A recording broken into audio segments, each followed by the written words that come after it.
नमस्कार, स्वागत है आपका स्टार न्यूज प्लस पर। आपके साथ में प्रीता चौहान। आइए अब हम आपको दिखाते हैं आज की बड़ी खबरें। स्टार न्यूज प्लस पर बने रहिए आप मेरे साथ। ऐसी ही बड़ी खबरों को जानने के लिए चैनल को सब्सक्राइब करना ना भूलें। धन्यवाद।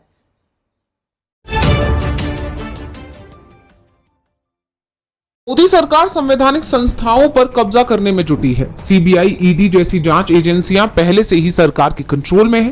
चुनाव आयोग को लेकर भी विपक्ष का दावा है कि बीजेपी और चुनाव आयोग की मैच फिक्सिंग चल रही है। और अब कांग्रेस अध्यक्ष मल्लिकार्जुन खड़गे ने मोदी सरकार पर तीखा हमला करते हुए कहा है कि सरकार जानबूझकर लोकसभा उपाध्यक्ष चुनाव नहीं करा रही है। इसे लेकर कांग्रेस अध्यक्ष ने प्रधानमंत्री नरेंद्र मोदी को पत्र भी लिखा है, जिसमें डिप्टी स्पीकर के चुनाव की प्रक्रिया जल्द शुरू करने की मांग की गई है। खड़गे ने कहा कि पहली से 16वीं लोकसभा तक हर सदन में एक डिप्टी स्पीकर रहा है। 1990 के बाद से 2014 तक विपक्षी दल के पास डिप्टी स्पीकर का पद रहा है। ये भारतीय लोकतंत्र की परंपरा रही है। लेकिन 2014 में सबसे पहले नरेंद्र मोदी ने विपक्षी दल को डिप्टी स्पीकर का पद देने की परंपरा को तोड़ा और फिर 2019 से इस पद को ही खाली छोड़ा रखा है। कांग्रेस अध्यक्ष ने कहा कि संविधान कहता है कि लोकसभा में स्पीकर या डिप्टी स्पीकर का पद अगर खाली होता है तो जल्दी से जल्दी इसका चुनाव कराया जाना चाहिए। पारंपरिक रूप से डिप्टी स्पीकर का चुनाव तीसरे सत्र में होता है और इसकी तारीख स्पीकर तय करता है।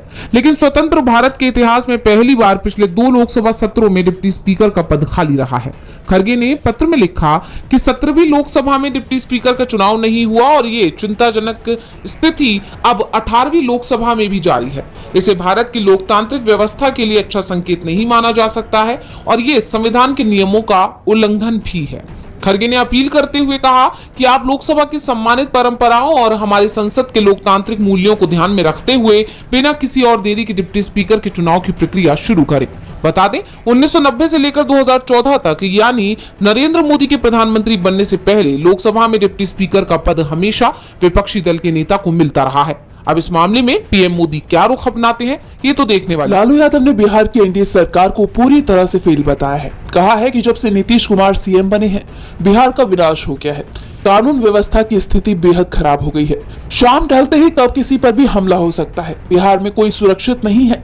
सोशल मीडिया प्लेटफॉर्म एक्स पर ट्वीट करते हुए लालू ने कहा, नीतीश बताएं कि शाम 5 बजे से पहले घर में घुसकर कितने ही लोगों की जान ली जा रही है। क्या नीतीश जानते हैं, पहचानते हैं, वे समझते हैं कि उनकी शासनकाल में आधिकारिक आंकड़ों में 65,000 लोगों की जान ली गई। 65,000 लोगों की जान ली गई।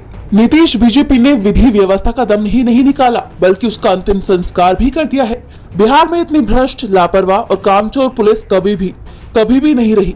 लालू ने कानून व्यवस्था पर सवाल उठाते हुए कहा कि नीतीश कुमार आरजेडी के शासनकाल यानी लालू और राबड़ी राज की आलोचना करते रहे हैं।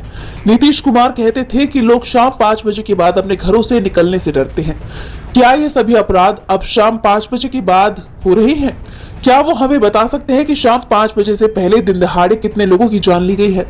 लालू ने 9 जून को पटना के आलमगंज इलाके की घटना का भी जिक्र किया, जहां एक ही परिवार के 3 सदस्यों को दिन दहाड़े गोली मार दी गई और बाद में 2 लोगों की अस्पताल में इलाज के दौरान जान चली गई।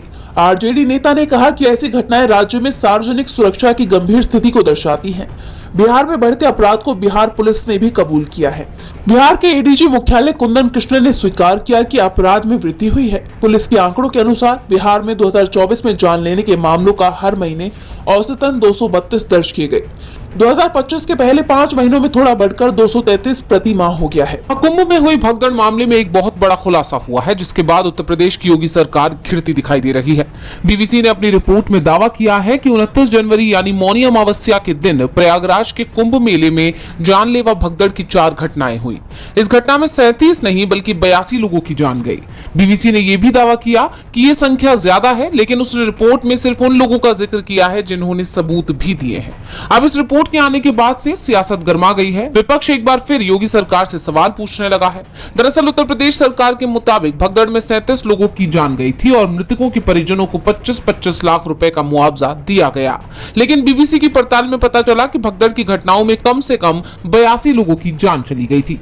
बीबीसी को ऐसे 26 परिवार मिले जिन्हें 5-5 लाख रुपए कैश के बंडल दिए गए, लेकिन मृतकों की गिनती में उनको शामिल नहीं किया गया। बीबीसी को इन परिवारों से ऐसे कई वीडियो और फोटो मिले जिनमें पुलिस टीमें 500 रुपए के नोटों का बंडल देते हुए दिखाई दे रही हैं।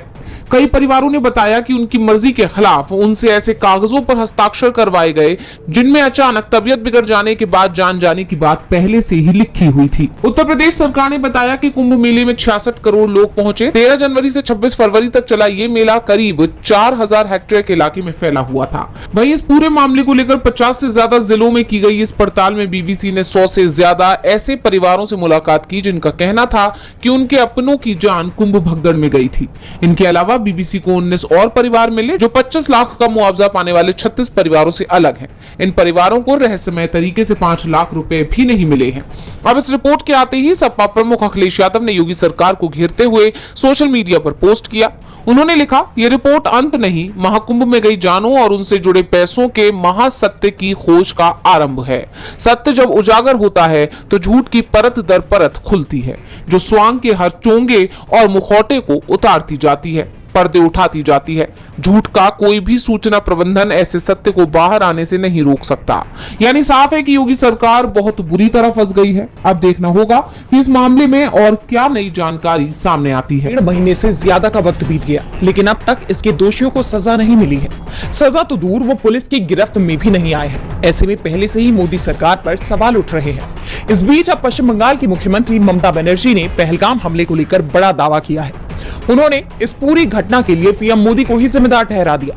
पश्चिम बंगाल विधानसभा में ऑपरेशन सिंदूर पर सुरक्षा बलों की प्रशंसा के प्रस्ताव पर बोलते हुए सीएम ममता बनर्जी ने मोदी सरकार को निशाने पर ले लिया। उन्होंने कहा कि ये आतंकी हमला केंद्र की लापरवाही का नतीजा है। पहलगाम में आतंकी हमले वाली जगह पर सुरक्षाकर्मी मौजूद क्यों नहीं थे? बीजेपी की सरकार हमारे देश के लोगों को सुरक्षा देने में नाकाम रही है, इसलिए उसे सत्ता से बाहर हो जाना चाहिए। बीजेपी हमारे सशस्त्र बलों की बहादुरी का भी राजनीतिकरण करने में जुटी हुई है। मुझे नहीं पता कि हमारी विदेश नीति में क्या खामी है, लेकिन अंतरराष्ट्रीय स्तर पर पाकिस्तान को अलग थलग करने की बजाय उसे IMF से लोन मिल रहा है। ममता के बयान ने मोदी सरकार पर गंभीर सवाल खड़े कर दिए हैं। विपक्ष पहले से ही सवाल कर रहा है कि ऑपरेशन सिंदूर का क्रेडिट लेने तो बीजेपी आगे आ रही है, लेकिन इस हमले की जिम्मेदारी कौन लेगा? इस पर क्यों सरकार चुप है? ऐसे में अब ममता ने इस घटना के लिए ही मोदी सरकार को जिम्मेदार ठहरा दिया है। आप जानते हैं कि 22 अप्रैल को पहलगाम की बैसरन घाटी में आतंकियों के हमले में 26 से ज्यादा लोगों की जान चली। हर जेल में 1700 से ज्यादा दिनों से बंद पूर्व JNU छात्र नेता और इतिहास के PhD स्कॉलर उमर खालिद की 5वीं चिट्ठी सामने आई है। 2020 में दिल्ली सांप्रदायिक हिंसा के कथित षड्यंत्र के आरोप में UAPA के तहत गिरफ्तार खालिद बिना ट्रायल और जमानत के जेल में है। चिट्ठी में खालिद ने रूसी लेखक फ्योदोर दोस्तोयेवस्की की किताब the house of the dead का जिक्र किया, जो 19वीं सदी की रूसी जेलों पर आधारित है। वो लिखते हैं, 150 साल बाद भी कैद का अनुभव ज्यादा नहीं बदला। जेल को जिंदा कब्रिस्तान बताते हुए खालिद आगे लिखते हैं कि जेल में समय अलग ढंग से चलता है, जहां हर दिन उम्मीद और निराशा का संतुलन बनाना पड़ता है। खालिद ने कहा कि जेल में समय को छोटे छोटे हिस्सों में देखा जाता है। जुलाई 2021 से चल रही उनकी जमानत की सुनवाई हर बार नई तारीख देती है, जो उम्मीद बनाए रखने का जरिया है। वो लिखते हैं कि जेल में धैर्य सीखने का काफी समय मिलता है, लेकिन बाहर की दुनिया में ये धैर्य शायद खत्म हो जाए। पिछले साल 7 दिन की अंतरिम जमानत के बाद जेल लौटना उनके लिए मुश्किल था। दोस्तोयेवस्की के हवाले से खालिद लिखते हैं कि लंबे समय से बंद कैदी भागने की बजाय अदालत के फैसलों पर भरोसा करते हैं। खालिद की चिट्ठी में 5 साल की कैद का दर्द झलकता है। खालिद कहते हैं कि ये समय किसी के लिए PhD, शादी या बच्चे पैदा करने के लिए काफी है, लेकिन उनके लिए ये जेल की दीवारों में रुका हुआ है। ये चिट्ठी सिर्फ खालिद की कहानी नहीं, बल्कि उन तमाम कैदियों की आवाज है जो UAPA जैसे कठोर कानूनों और बिना ट्रायल लंबी कैद को झेल। राजा रघुवंशी मामले में सभी को न्याय का इंतजार है। सब इस मामले की सच्चाई जानना चाहते हैं कि क्या वाकई में सोनम ने ही अपनी पति की जान ली। और अब ऑपरेशन हनीमून के तहत बड़ा खुलासा हुआ है। मेघालय पुलिस ने मामले को ऑपरेशन हनीमून नाम देकर सुलझाया है। पत्नी सोनम और प्रेमी राज कुशवाहा समेत 5 आरोपियों को गिरफ्तार किया गया। इस वारदात की मास्टरमाइंड सोनम से पूछताछ की जा रही है। मेघालय पुलिस ने सोनम से राजा के साथ हनीमून प्रेमी राज कुशवाहा से जुड़े तीखे सवाल किए, जिसका जवाब देते वक्त वो असहज हो रही थी। पुलिस ने सोनम से पूछा कि आपने और राजा ने मेघालय का हनीमून कब प्लान किया था? वापसी की टिकट क्यों नहीं बुक की गई थी? क्या आप राजा रघुवंशी के साथ शादी करके खुश नहीं थी? क्या राज कुशवाहा को आप पहले से जानती थी? अगर राज कातिल है तो उसे क्या सजा मिलनी चाहिए? आखिर राजा की जान लेने का प्लान क्यों बनाया? गिरफ्तारी के बाद सोनम को शिलांग ले जाया जा रहा है। इस बीच सोनम ने पूरे रास्ते कोई बातचीत नहीं की। पूछे जाने पे सिर्फ इतना कहती रही कि मेरे सिर में दर्द हो रहा है। पुलिस अधिकारियों के मुताबिक जब उसे खाने को कहा गया तो उसने साफ मना कर दिया। बार बार पूछने पर भी उसने कुछ नहीं खाया। सोनम ने कहा कि उसे तेज सिर दर्द है और वो सो नहीं पा रही। पुलिस ने जब उससे बात करने की कोशिश की तो उसने पूरी तरह चुप्पी साध ली। पूरे मामले में अब मेघालय पुलिस सोनम से पूछताछ करने वाली है ताकि ये साफ हो सके कि साजिश की असली शुरुआत कहां से हुई, इसमें कौन कौन लोग शामिल। सीजेआई बीआर गवई ने चिंता जताई है कि इंटरनेट आज समाज को बांटने का काम कर रहा है। कैम्ब्रिज यूनिवर्सिटी में न्याय तक पहुंच को बेहतर बनाने में टेक्नोलॉजी की भूमिका, इस टॉपिक पर बोलते हुए उन्होंने कहा कि इंटरनेट, जिसे हम कनेक्टिविटी का प्रतीक मानते हैं, वो अब सामाजिक भेदभाव का नया हथियार बन गया है। जस्टिस गवई ने बताया कि इंटरनेट, डिजिटल डिवाइस और डिजिटल साक्षरता तक सबकी पहुंच बराबर नहीं है। इससे गरीब और हाशिए पर रहने वाले समुदाय और पीछे छूट सकते हैं, जो पहले से ही न्याय पाने में कई रुकावटों का सामना करते हैं। उन्होंने जोर देकर कहा कि टेक्नोलॉजी को इस तरह डिजाइन करना चाहिए कि वो सभी के लिए सुलभ हो और समाज में समावेशन को बढ़ाए। सीजीआई ने यह भी कहा कि डिजिटल टूल्स को जजों के तर्क और फैसले लेने की प्रक्रिया में मदद करनी चाहिए, न कि उनकी जगह लेनी चाहिए। एक रिपोर्ट के मुताबिक उन्होंने साफ किया कि टेक्नोलॉजी को न्यायिक कामों को और बेहतर करना चाहिए, न कि जजों के व्यक्तिगत आकलन को पूरी तरह से ही बदल देना चाहिए। उन्होंने अदालतों में आर्टिफिशियल इंटेलिजेंस यानी एआई के इस्तेमाल के लिए साफ नियम और नीतियां बनाने की जरूरत पर भी जोर दिया। जस्टिस गवई का मानना है कि अगर टेक्नोलॉजी को सही दिशा में इस्तेमाल किया जाए तो ये न्याय प्रक्रिया को और पारदर्शी और आसान बना सकती है।